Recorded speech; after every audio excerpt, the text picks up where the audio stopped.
Hello, Tadeo. Nania. We have lots of great questions today from our viewers. All right.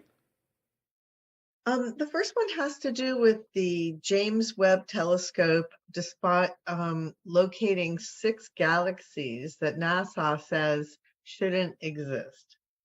And they're surprised by the discovery and feel they will soon have an explanation for what these mysterious findings are. Can you tell us anything about the creation of these newly discovered galaxies? The difference in this observation is that they have discovered that galaxies formed much earlier than they thought possible. This will lead to certain conclusions about the flow of time in your reality. So the idea is conditions, the flow of time, certain physical concepts will open up a new direction, a new path in understanding of how things can form in physical reality beyond the parameters you believe always existed.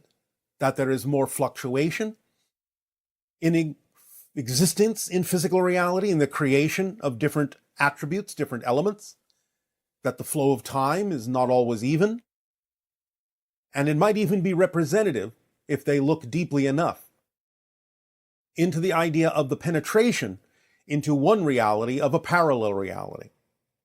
So it will open up all these questions and all of these opportunities for new discoveries.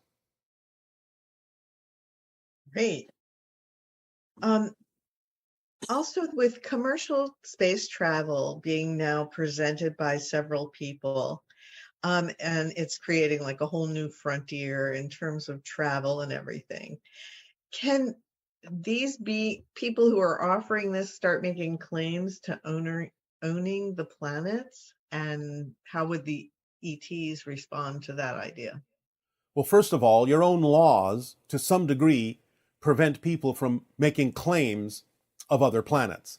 There are already some discussions and agreements in place on your planet, legally speaking, that talk about how the moon and Mars and other planets in your system belong to all of humanity. So even though someone may try to make a claim, it might not be something that would, in your terms, be successful. Nevertheless, people will try to do whatever it is they will try to do. But we are not allowed to comment too deeply on the legalities that you believe are necessary for your society to function. Nevertheless, it is not likely to succeed. And in your own solar system, this is your business. Extraterrestrials will not necessarily have any opinions of this, but leave it up to you to decide what works best for you, since it is your system.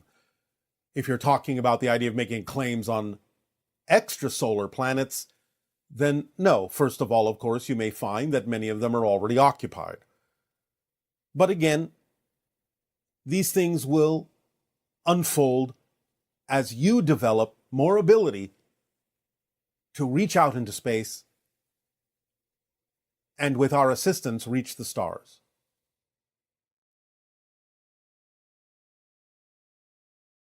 You speak about how everything around us is a reflection of our own consciousness.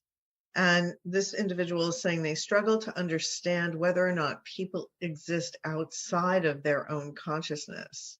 Do they actually exist? And are they having their own similar experience as what I'm seeing in the reflection, or does this work some other way? This is, again, a case of people on your planet being trained to think exclusively instead of inclusively, thinking this or that instead of this and that. Of course they exist. That doesn't mean you don't create your own version of them in your consciousness. But creating your own version of them doesn't negate the idea that they create their own version of you. It all exists.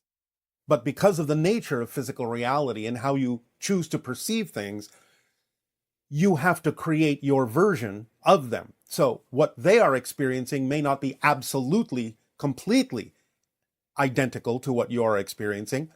But if by agreement on a higher level you agree to experience something similar, then it will be close enough for you to feel you have had a shared experience, a shared description. Any minor discrepancies are usually ignored by you because the overall description, the overall sharing seems to be consistent between you. And if it is close enough, then you consider it to be consistent. But everyone is creating their own reality, their own versions of you, that you are creating your own versions of them. But that doesn't negate the fact that everyone also exists. Again, it's sort of similar to the idea that if you're talking with someone on a phone or over a computer, as we seem to be doing with you now, you understand that it is a simulation. It is a representation of that person, a representation of their voice, because it has been converted into electronic signals and reconverted back into acoustics and visual cues. So the idea is that you don't necessarily think you're not talking to a real person. You accept the idea that what you're interacting with directly is a simulation that represents them, but you don't negate that they exist. So it's similar to the idea of physical reality.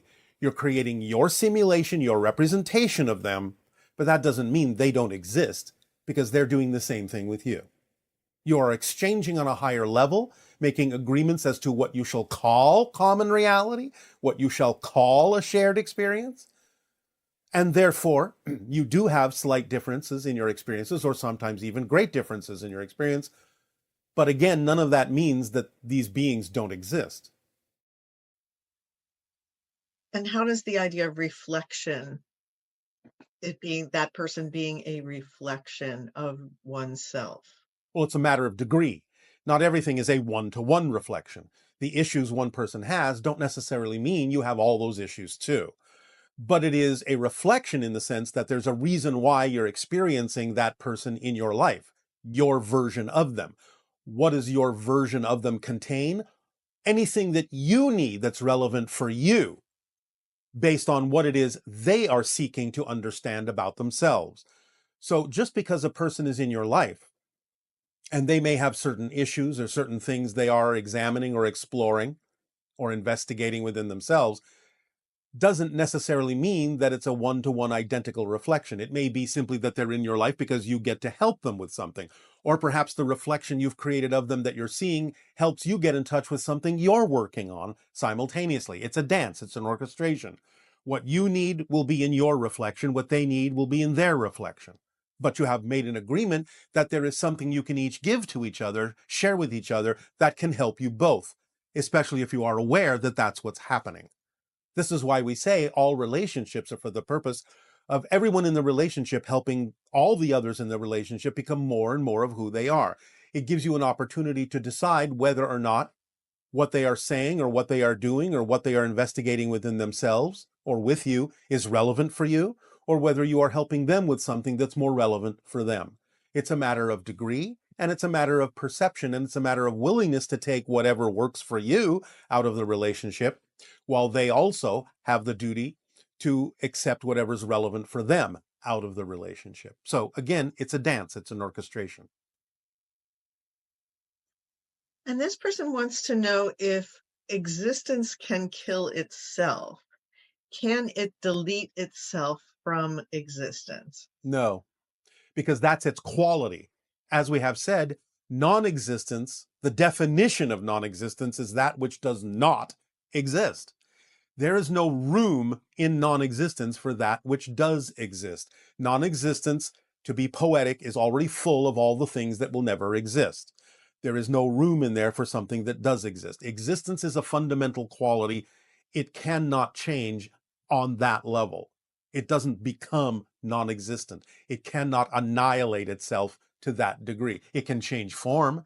It can have experiences that you might recognize as annihilation, but you're still going to have the experience of being annihilated, which means you still exist. So it's a kind of simulation of annihilation, but not a true annihilation, because existence cannot cancel itself, because non-existence is already full of all the things that will never exist. And how can we have free will if all of our choices are presented by the soul?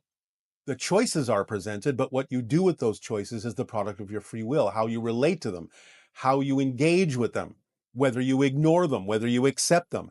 if you accept them, how you accept them, what you decide to do about what that means to you. Your free will is in the interaction with those choices, even though you may have set up certain choices that you would call your so-called destiny. Remember that it's still a free will choice from the level of spirit, and you made it from that level as a free will choice to have these choices presented to the physical being, the physical mind. But the physical being and the physical mind still have the choice of how to interact with the choices that you made as a spirit. So free will exists on both levels. It might be slightly more limited on the physical level because you do have to abide by the choices you made as a spirit for this life. In other words, whoever you are, you have to experience things as that version of you, as that personality. So the idea is whatever it is you're experiencing was set up by the spirit, but how you engage with that choice is up to the free will of the personality of the physical being. Okay. In a hypnotic trance, can we access the template level reality and change things from there? Yes, Is that an easier way to do it? Do you think? it's a way to do it. If it works for some people, it works for them. If it doesn't work for others, it doesn't work for them. So it's up to you to gravitate to whatever is relevant and seems to work for you. It can be one way, but it's not the only way. It depends on whether it works for you or not. This person wants to know how you can master it. By being hypnotized. And then once you're at that level, making those changes, Yes, if they are relevant for you that's to a make them. master. Remember, mastery also includes the recognition that some things should not change. It's a recognition of the whole choice that was made as a spirit. Some things are changeable. You have the freedom to change some things. Some things may not be changeable because you have already agreed to live that particular experience through to its end, to its logical conclusion. So mastery means the acceptance of the things that can be changed and the acceptance of the things that can't be changed. That's why that exists in your 12-step program. It's that recognition that you may have made agreements on a higher level that you really do not want to change from a physical level, although you've also left some things changeable from the physical level as well. It just depends on what you have accomplished in your life, what it is you need to now understand, what kind of journey you need to take from this point forward as to what's relevant to change and what's relevant to leave alone. But being hypnotized will put you in that state. True mastery will allow you to accept what can be changed and what cannot be changed for this lifetime. And what is the highest frequency that a soul can reach in the spirit realm? That's a very open-ended question because the idea of the spirit realm, in some sense, even though it has levels to it, is limitless. And in a sense, frequency is not relevant for what you understand frequency to be in your physical terms. So, infinite. So it is the idea that you could experience yourself as all that is? Yes. And you could experience yourself as a collection of all that is, which would be a greater all that is, and a collection of the greater all that is, which would be a greater collection of all that is. It's infinite. And is there a frequency in that sense that represents that idea? Infinite, Ah, which again seems to make no sense to physical beings. And that's why we say this is not a concept that translates well into the idea of frequency as you understand it physically. I could say a million times a million times a million times a million times a billion times a billion times a billion. It would make no sense to you. There's no way to have a demarcation of the frequency you're talking about in spirit because, again, spirit is limitless. and what is the energy of blessing in your perception, and what is its effect in particular? The idea of blessing is to project a vibrational frequency that represents the highest level of a particular personality that is achievable by them in this lifetime, to encourage them to seek that level, to match that frequency. It's the giving of an opportunity and a reflection that allows people more opportunity to be themselves, to encourage them to do so, to love them unconditionally in their journey, in their progress. That is a blessing. It's the opening up to the possibility of what you can achieve as the individual you chose to be in this life through the acceptance of unconditional love of existence.